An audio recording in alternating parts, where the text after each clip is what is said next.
Okay, so we're going to have a look at the Wish You Were Here solo in the intro. I'm going to just share screen with you now.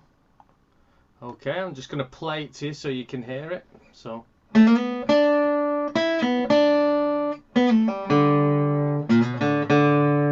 Second line.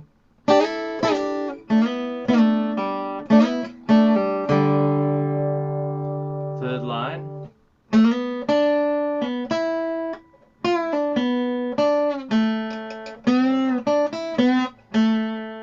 Last line.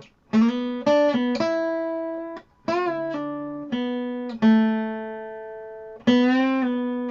then G.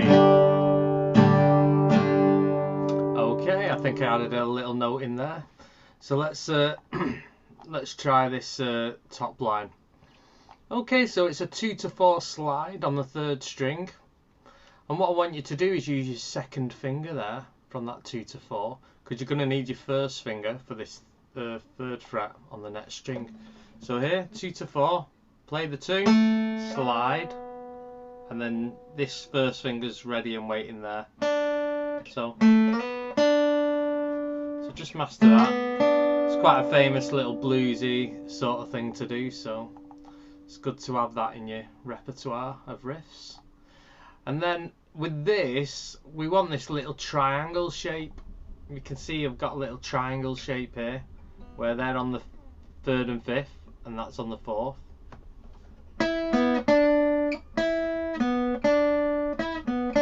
Rather than treat them as individuals, like that, you want to keep your hand nice and compact. So.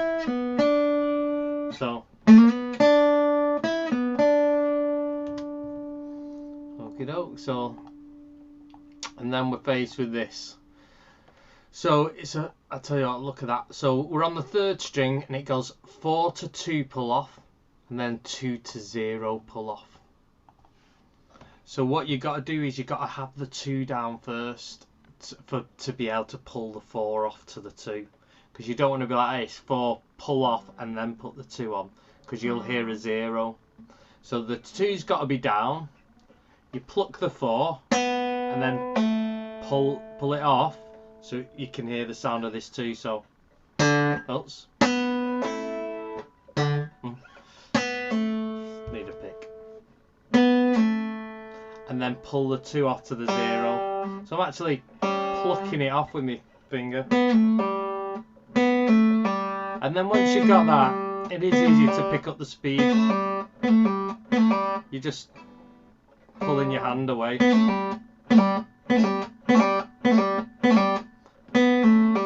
And then 0 on the 4th string. So up to now.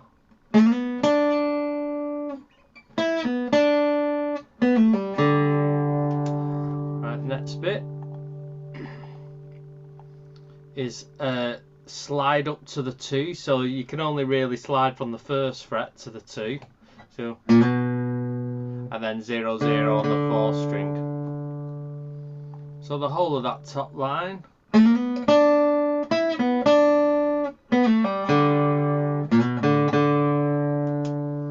Okay, and then you're left with something that looks like this, which can seem a bit daunting. But if I focus on the first 2 notes, we got a 3 and a 3 on the first 2 strings. So I'm going to bar that there like that. So the 1st and 2nd string have both got the 3rd fret, and if I play them, it'll sound like that. I'm going to use my first finger to bar it. You could do that if you wish. It'll sound the same, might be a bit easier. And if you notice, this little line slides it to the 5. So you might be used to sliding 1 note at a time, but you can actually slide multiple notes. So you pick that. So you pick it, you got to keep the pressure down and slide it up to the 5. And when you pick the 3, it slides pretty quick straight after it. It's not a, it's a, and then it slides back down. So you got to pluck it on the 3 and then pluck it on the 5. So I'll show you what that looks like on the tab. That's that. So 3 slides to 5. 5 slides back to 3. So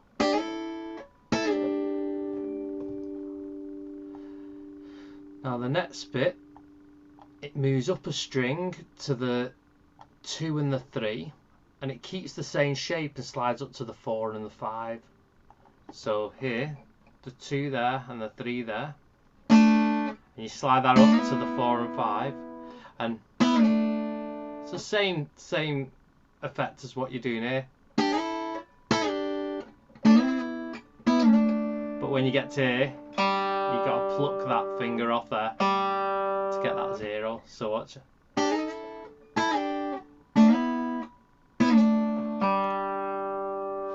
And then after that, so that's what that looks like here, where you go 4, 5 to 2 and 3, and then you pull that little 0 off. It actually replicates that, and at the end you play the 2 zeros on the 2 middle strings. So this goes like.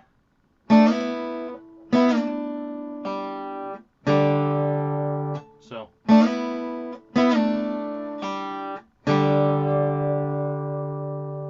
I'll show you what that looks like. So pull that 0 off, and then 2 zeros on the middle string. So the whole line. Pull the 0 off.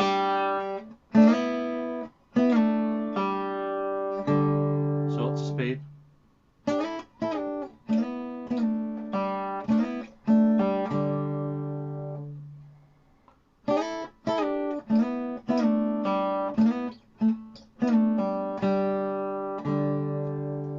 Okay, it's quite hard to play slow. So let's have a look at the third line. Okay, so let me play the whole of this. So it goes. Oh.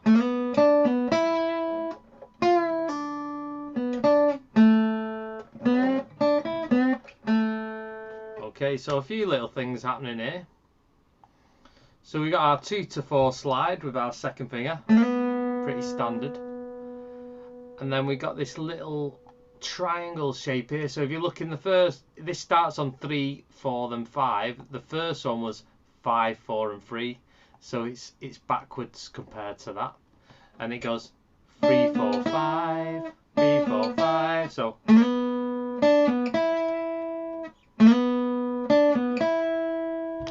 you what that looks like.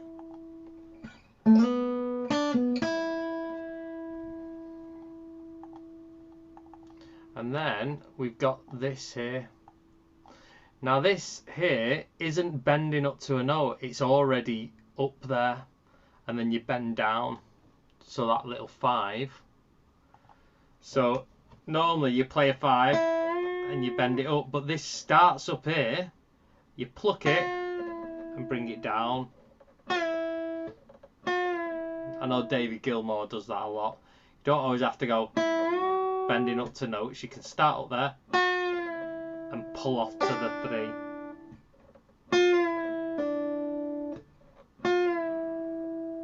So to pull off to the 3, you got to have this planted on the 3rd fret. So that's so.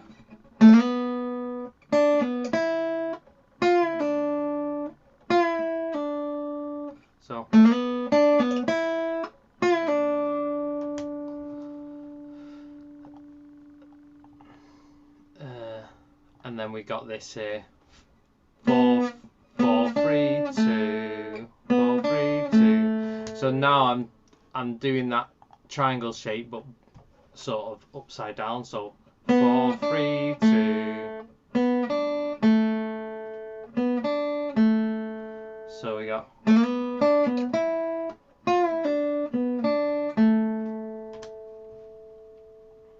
I'll do that very slow, right?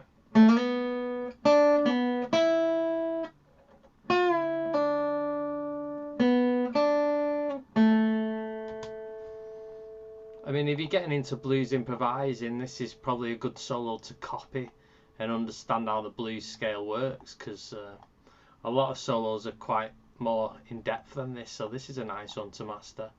So we're on the 3rd string and we're bending that 4th fret.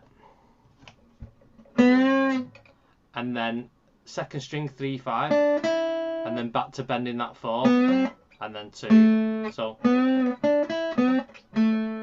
be easy if you had an electric guitar to do this, to be honest. If you to bend them notes is quite hard on an acoustic. So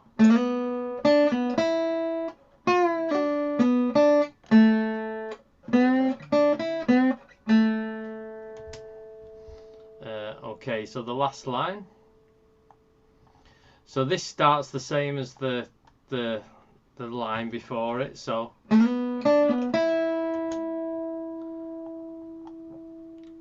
but here it bends the 5 up and down. 5 up and down, and then 3 to 5. 3 5. So I'll show you what a 5 up and down is. So as you start in there, bend it up and down, and then 3 5. So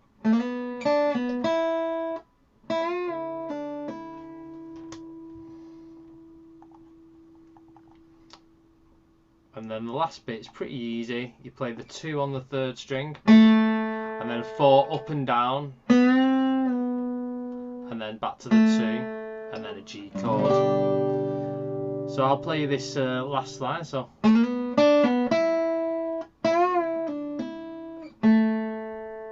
4 up and down.